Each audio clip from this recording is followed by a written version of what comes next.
This YouTuber was murdered by her own father in an honor killing. Tiba al-Ali was originally from Iraq but moved to Turkey in 2017 at the age of 17 and has lived there for the past 6 years with her boyfriend. While she lived in Turkey, she began a YouTube channel and blogged her life and managed to gain around 34,000 subscribers. But even though Tiba seemed to love her new life, her father back in Iraq was not too happy with her decision to leave and not come back. And on January 2023, she went back to Iraq to attend an event and see some of her family, but while she was there, her father kidnapped her, drugged her, and then strangled her in her sleep. He later said that he did this to wash away the shame she had brought to the family. He eventually turned himself in, but apparently he won't be serving much time in prison. And this is because the penal code in Iraq allows judges to impose lenient sentences on people who kill for honorable motives.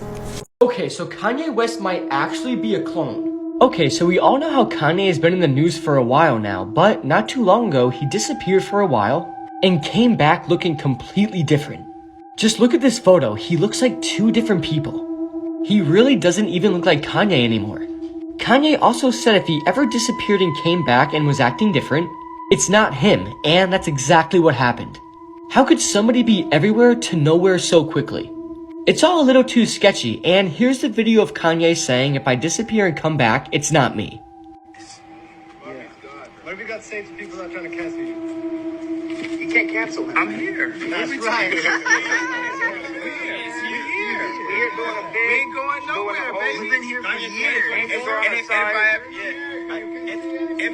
I ever went anywhere, we know why. You understand what I'm saying? Exactly. So we here. Exactly. Kanye, any words on Bitcoin? Forget paparazzi. Let's get bodyguard. I killed my great-grandmother for $155 when I was only 13. I'm Antonio A. Barbeau, and with my friend Nathan Pape, we plan to kill my great-grandmother in order to steal her money. I asked my mother to drop my friend and me off at my great-grandmother's like every weekend, but this weekend my intentions were different and I had brought an axe. When we arrived, we tried to enter quietly, but she saw us, so we acted normally and she invited us into her home. Once inside, without hesitation, the moment she turned around, I hit her 27 times with an axe. She tried to defend herself as best she could, but as she was old, she didn't have enough strength and didn't succeed. Once finished, we left her body in the garage and stole jewelry and money to buy drugs and pizza.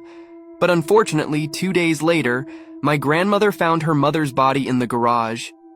It didn't take them long to deduce that it was us, so they arrested us and sentenced us to life imprisonment. Tell me, would you do something like that for money?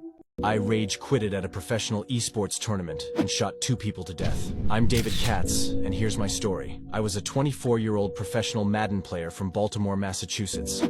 I was extremely good, and in August of 2018, I went on a trip to Jacksonville for a tournament. In 2017, I embarked on a professional playing career, and over the course of the next 3 years, I amassed a substantial fortune of $10,000. The Jacksonville tournament commenced in the morning, and unfortunately, things didn't unfold favorably for me this time. I played a few matches and lost every single one of them. I couldn't believe it. I wasn't used to performing so poorly. I was eliminated from the tournament and had no chance of winning. Fueled by anger, I declined to shake hands with the other competitors and decided to leave. I grabbed one of my handguns that I had taken with me to Jacksonville and walked back to the venue. I was sick of losing, especially as the other players seemed to revel in mocking me, intensifying my anger. I decided to enter the building and opened fire on everyone in there. When it was all said and done, I had killed 2 people and injured 10 others. I then put the gun to my head and took my own life.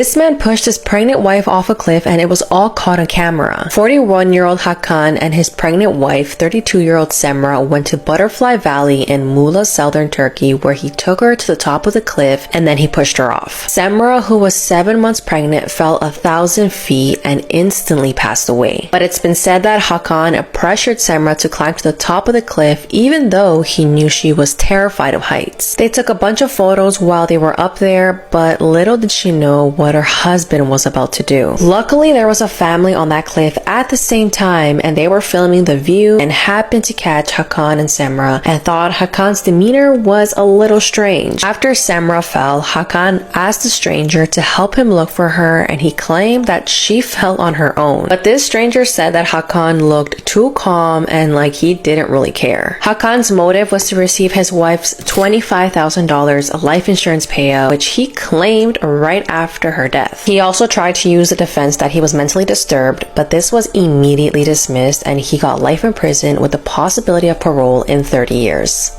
Okay, so we all know the phrase knocking on wood, right? Well, did you know the disturbing truth behind it? If not, you're about to find out and you're never going to knock on wood again. Okay, knocking on wood is a tradition of literally touching, tapping, or knocking on wood after somebody says they're doing something or intending to do so, in order to avoid a tempting fate after making a favorable prediction or boast, or the hopes of somebody's death. But realistically, knocking on wood is extremely demonic. When you knock on wood, you're just begging a spirit to come and help you with whatever you wanted. Just listen to this priest explain it and promise me you're never going to knock on wood again. Our lives. I haven't mentioned the practice of knocking on wood. Don't raise your hand. Has anybody ever knocked on wood? Do you know where the practice comes from? It's a druid practice believing that spirits live in the trees. So when you knock on wood, you're asking the spirit that lives in the tree to come to your aid and to grant your request. Now, if you've ever done that, I'm not saying you're possessed, so don't worry about that.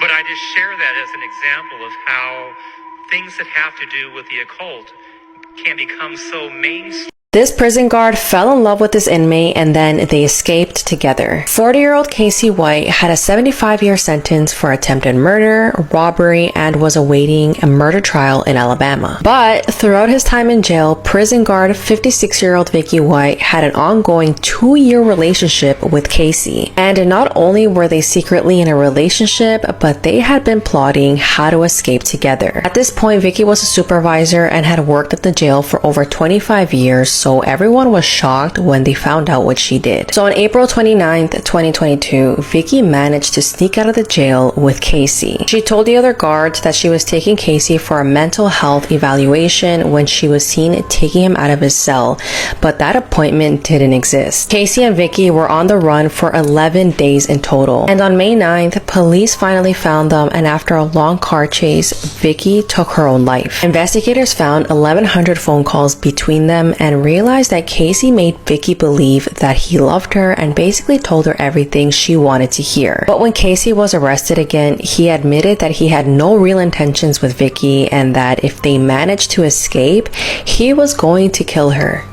Okay, so I'm about to blow your mind with this video. We all know how many people believe Antarctica is not a continent of ice, but rather a giant ice wall surrounding all the continents of the world, and many people believe that if we cross these ice walls, there would be many other continents that have been kept hidden from us. Well, I'm about to show you a couple maps that actually show all the continents being surrounded by an ice wall. Up first is a map from Gleason's new Standard of the World map. And as you can see, it clearly shows an ice wall surrounding all the continents. This was also published in 1892 and Antarctica was found in 1820, which means they definitely had a better understanding of Antarctica because they literally found it 70 years before this map was published. So the real question is, why is it different today? But that's not even the craziest map. Here is the next map, which was leaked from an unknown source, and it's unbelievable. The ice wall is surrounding the continents and extends out to what looks like a bunch of other continents. And oceans, which means other creatures or humanoids are there that are being hidden from us. Let's say this is real. Why is it being hidden from us? Is it for our safety, or is it being hidden for some other sinister reason? I'm very curious to see what everyone thinks about this, so let me know. If you swim in this, you will die. 100% fatality rate. Every motherfucker who ended up in there has died. You may not believe it, but this guy is 100% correct. Falling into this is basically a death sentence. This TikTok went viral recently of a guy exploring this dam and explaining how every single person that fell into it died. You might be looking at this and thinking, wow, I could definitely swim in this easily. But I'm here to tell you, you can't. You literally have no chance of surviving swimming in this. This dam is located in Pennsylvania and it's known as the Dock Street Dam. And since 1935, it's taken the lives of 30 people. Granted, this water is not moving very quickly, so it has the illusion of appearing safe. But the way that this wall is built right here is what makes it so deadly. This dam is known as something called a low-head dam. And low-head dams create something known as backwash, which is basically like a washing machine. And if you fall into the water, you're gonna go around in circles until you eventually end up drowning and dying. Backwash is extremely difficult to get out of, so the best course of action here is to stay out of the water. So if you ever see this dam or a dam like it, never go into it. This musician is one of the worst pedophiles in American history. Meet Carl Logan, a guitar player from Pennsylvania. From 1994 to 2018, Carl Logan was one of the members of the heavy metal band Manowar. He was recognized worldwide for his intense ability to play guitar, and the band Manowar was very popular, selling out shows across the world. Carl Logan was actually such a well-respected guitar player that he ended up selling custom guitars on the band's website, and he even offered a limited number of spots to teach guitar lessons over Skype. But there's a reason why Carl Logan isn't in the band Manowar to this day. On August 9th, 2018, Carl Logan was arrested in North Carolina for allegedly possessing CP or CSAM, and was charged with 6 counts of third-degree exploitation of a minor. According to the authorities, Carl was in possession of a number of disturbing videos. These videos depicted young girls from the ages of 4 to 12 years old engaging in explicit acts with a number of unidentified men. Now, in a federal courtroom, Carl actually admitted that he had downloaded the content and kept it in his possession. And in July of 2022, he was sentenced to only 5.5 years in prison. That means that right now he only has to serve a couple more years in prison before he's going to be released back into the general population. This story is just incredibly disturbing. It goes to show that even people in the limelight, the public spotlight, can do some of the darkest things imaginable. And with cases like this, I always wonder, did they catch the guys who created this content? Where was it coming from? And it's even more disturbing to think about how much of that disgusting shit exists on the internet right now. Man hired a hitman to kill his wife, but she ended up killing the hitman with her bare hands. On September the 6th, 2006, Susan Kuhnhausen had had a busy shift as an A&E nurse. As she got back to her home in southeast Portland, she saw that a note had been left for her from her husband, Mike. The pair had been married for 18 years, and he left the note to say that he was off to the beach. The 51-year-old then went upstairs when she was met with a terrifying attack. A stranger was hiding behind her door and jumped out and started attacking her with a hammer. Susan had no idea this man was Edward Haffey, who was a hitman hired by her husband to kill her. The 59-year-old criminal had been paid $50,000 to kill Susan. Luckily, due to her training as an A&E nurse, Susan was no stranger to self-defense. She dived at the man, tackling him against the wall. She described her adrenaline going into overdrive, and she knew this was a fight for her life. She wrestled the hammer off him and struck him in the head. She screamed at him, asking who sent him, but he wouldn't reply. She ended up grabbing him by the throat and strangling him. She then describes panicking and running to try and escape. However, as she tried to flee the house, Edward grabbed her again and started punching her in the face. She decided to bite him in the arm in case she died so that he would be linked to the crime. Luckily though, she managed to get him in a chokehold and eventually he went floppy. She grabbed the hammer and ran to her neighbour's house. It was there that she rang police, and obviously when they arrived at her house, they found the body of Edward Haffey. Police also discovered his daily planner, and in it was a note saying "call Mike" and Susan's husband's phone number. It transpired that the two knew each other and they were actually colleagues. A week after the attempted murder, police found Mike hiding out in Oregon. The next day, Susan filed for divorce. In 2007, Michael pleaded guilty to soliciting a murder-for-hire plot against his wife. Shockingly, he was only given 7 years in prison. What? Nothing there, mate. Nothing there. What? There's nothing there.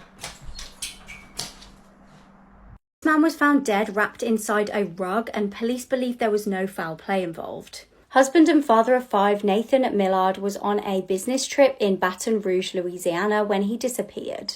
It was the 22nd of February 2023 and he'd been to watch a basketball game, FaceTimed his wife and then went to Happy's Irish pub with a client. He was seen leaving the pub after 11 p.m. and was spotted on CCTV from a nearby business at 4:30 a.m. He was seen walking down the road with an unidentified person. Prior to vanishing, he was seen at the Greyhound bus station by a security guard.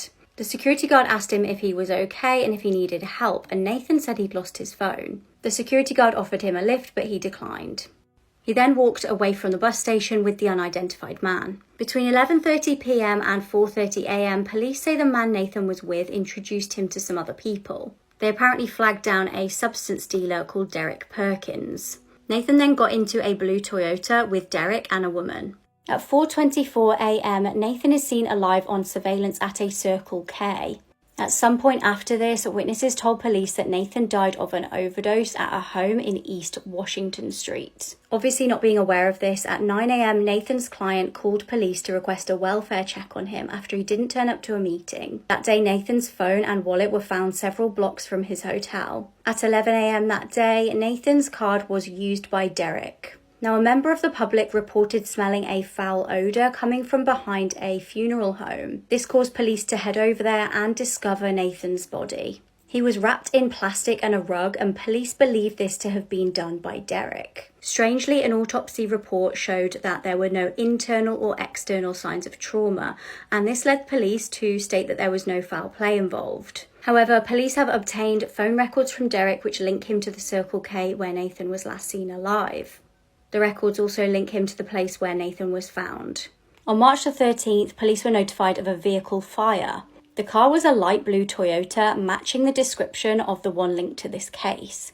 A cadaver dog searched the vehicle and gave a positive alert to the boot of the car. This indicates that there had been a dead body in the boot of the car. At Derek's home, police also found a roll of plastic sheeting consistent with the plastic used to wrap up Nathan's body. Derek has been charged with unlawful disposal of remains, criminal damage to property, obstruction of justice, and failure to seek assistance. Police are also looking for 2 women in connection to this case, and Nathan's death has been ruled an accident. This family's doorbell rang on Christmas Eve. What happened next was just about as horrific as you could ever imagine. This is the case of the Santa Claus killer. It was Christmas Eve 2008, and the Ortega family were excited to celebrate. They lived in Covina in California in a quiet neighborhood. Joseph and Alice Ortega had a fairly big family with 5 adult children and also some grandchildren. They'd invited them all round on the day in question. The festivities were in full swing and the family were playing a big game of poker. However, at 11:30 p.m, suddenly the doorbell rang. All hell was about to break loose. Stood at the door was a man dressed in a Santa costume. It wasn't long before police got frantic calls from neighbours. They shrieked, "Come immediately, they're burning down someone's house." Others reported hearing gunfire. An officer described what they found at the scene as being apocalyptic. Bruce Pardo was the man that arrived at the house at that fateful evening. In 2004, he'd met his future wife, Sylvia, who was the adult daughter of the Ortegas. They married 2 years later, but due to financial issues, they did separate. Sylvia had 3 children from a previous relationship, and there is speculation that Bruce may have lied about having a child from another woman. In 2008, Bruce was ordered to pay spousal support, and he apparently told his friends he felt his ex was taking him to the cleaners. To make matters worse, Bruce was then sacked from his job. The divorce was finalised just a week before the horrific violence that would occur. He showed up to his former in-laws' house that evening dressed as Santa. 8-year-old Katrina answered the door and he immediately opened fire. He shot the little girl and started spraying bullets at all of the other family members inside. With him, he actually had a gift-wrapped package, which was a homemade flamethrower. He used it to set the house on fire. Bruce's ex-wife, her parents, her 2 brothers and their wives, her sister and her nephew were all killed. Luckily, some did manage to escape to a neighbour's house.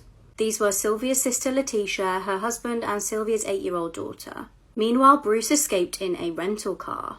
He actually had an escape plan and he had on him a plane ticket and also cash. However, during the incident, he had sustained 3rd-degree burns, so he decided to drive to his brother's house instead. His brother came home from a Christmas party that day to find a horrendous scene himself. He was met by the body of his brother on the floor in a pool of blood with a self-inflicted gunshot wound. In Bruce's car, they found the Santa costume, which had been booby-trapped. It was due to set off 200 rounds of ammunition and set fire. The car did actually explode, but luckily no one was hurt. Letitia and her husband took in Sylvia's daughter and have worked hard to help her come to terms with what happened. Letitia has also really tried her best to make sure that Christmas remains a happy, special occasion. These are the worst deaths imaginable, and this one is just gut-turning. This was 27-year-old Roy Jaggers. He was a fun person who liked to do a lot of things, and everybody adored him.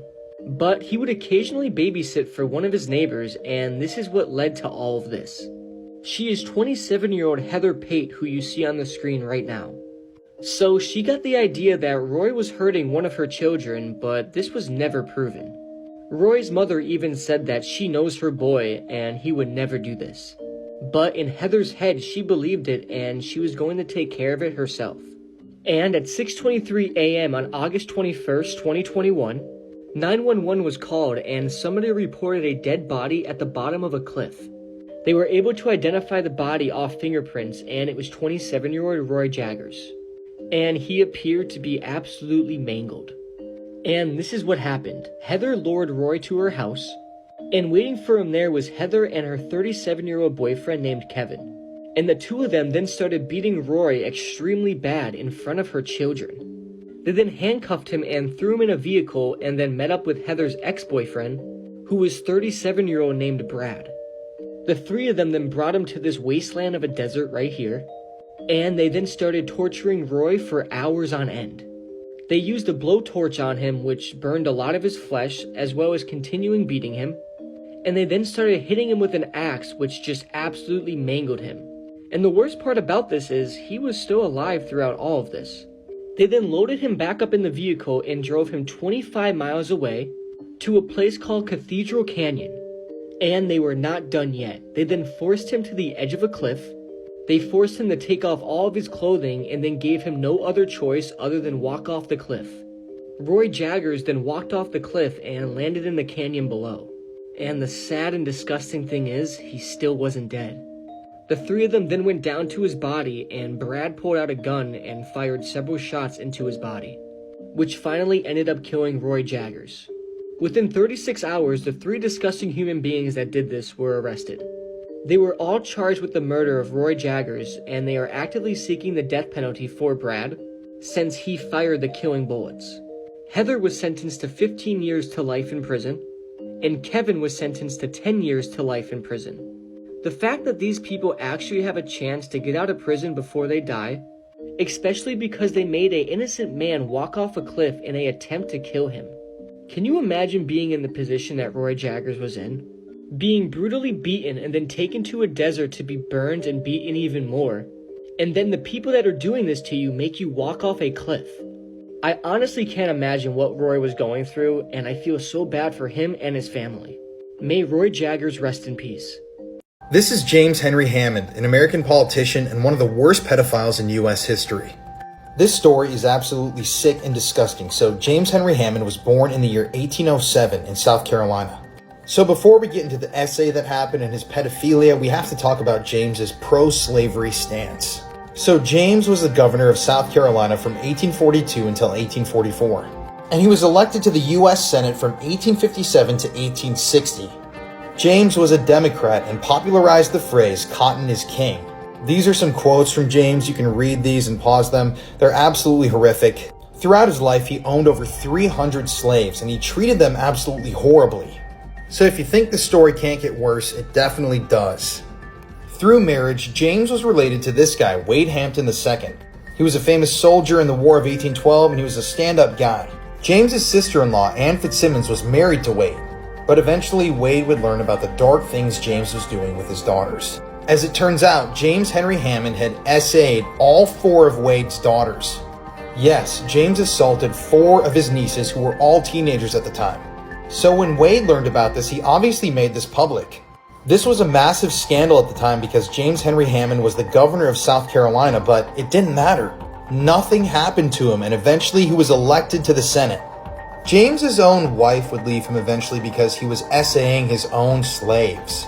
He assaulted one of his slaves, Sally, when she was 18 years old. and he assaulted her own daughter, Louisa, when she was only 12. So if you can't tell by now, James was obviously a piece of shit.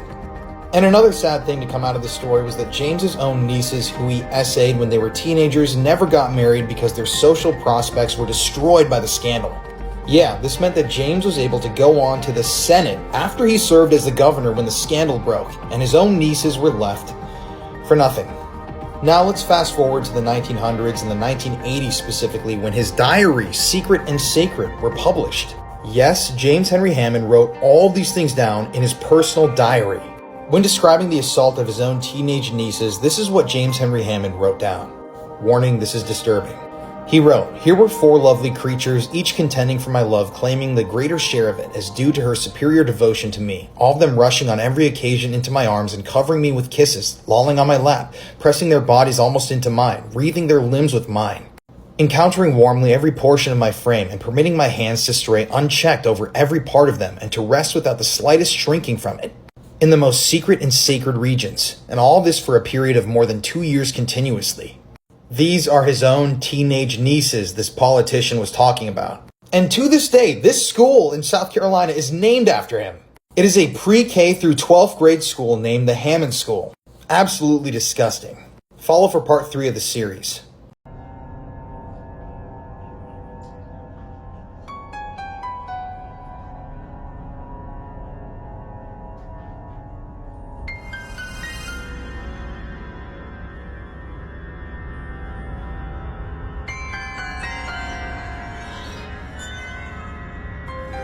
This is one of the most disturbed killers in American history, and you probably don't know his story. This is Maxim Gelman, the 2011 spree killer from New York City, and his crime spree sent shockwaves throughout all of America. All this began on February 11th, 2011, when Maxim stabbed his stepfather, Alexander, over 55 times to death. His mother was home at the time, and he spared her, but he stole her car and sped off with it. If you want to hear all of the reasons why Maxim committed these murders and his crazy methodology behind all of it, you can listen to my wife and I's podcast, Murder in America, on all streaming platforms. It's our latest episode. After stabbing his stepfather, Maxim took off and he was on a path of revenge. Maxim at the time thought that he was being trailed by government agencies and that he was a wanted man, but the reality of it was that he wasn't. He even stated that he wanted to take down rats, but there were no rats that were testifying against him. Maxim then visited the house of a girl he knew, Yelena Bolchenko. When he found that Yelena wasn't there, he stabbed her mother, Anna, there to death. After murdering Yelena's mom, Anna, he left the crime scene. He hid out for a few hours, but he returned at 4:00 p.m. that day. And when he returned, he found Yelena, Anna's daughter, standing outside on the phone. He then got out of his car, confronted Yelena. She took off running, but he chased her down and stabbed her 11 times in broad daylight in front of a bunch of onlookers. Maxim then sped away from the crime scene in the stolen car, crashed into another car, stabbed the driver of that car 3 times, and hijacked that vehicle. Later on, while Maxim was speeding through the streets of New York, he hit 62-year-old Stephen Tenenbaum. Stephen had just been crossing the street. Maxim struck the pedestrian, and eventually he sadly died of his injuries. But it was at this point when Maxim decided that he wanted to enact his full plan. He wanted to hijack a New York City subway car. And let me tell you, when you get into the details of these crimes, it is absolutely insane how this guy thought about all of it. But again, listen to the podcast, you get the whole story. So at this point, Maxim gets onto a subway car in New York City, and he's headed to the most busy part of the city. And this guy is armed and dangerous. His face is plastered across all of New York City's newspapers and their news. And people are on the lookout for him. All the NYPD knows that Maxim Gelman is a threat to public safety. And that's when Maxim runs into this guy, Joe Lozito. Apparently, Maxim was hopping train to train, and he had been banging on doorways of the subways trying to be let in. And 2 cops had even seen Maxim at the door and had refused to let him in, but they knew that it was Maxim. Eventually, Maxim got into one of these trains, and that's when he confronted Joe. Maxim ended up stabbing Joe a number of times in the face and in the back of the head. But eventually, Joe was the hero, and he was the one that was able to bring Maxim Gelman down to the ground without the assistance of the New York Police Department. The New York Police Department lied and stated that they were the ones that took Gelman down. But Joe was the one who took the killer down all along. On the latest episode of our show about this crime, we actually interviewed Joe Lozito, heard his side of the story, and wow, does he drop some bombshells. Just search Murder in America on any streaming platform and you'll find our podcast.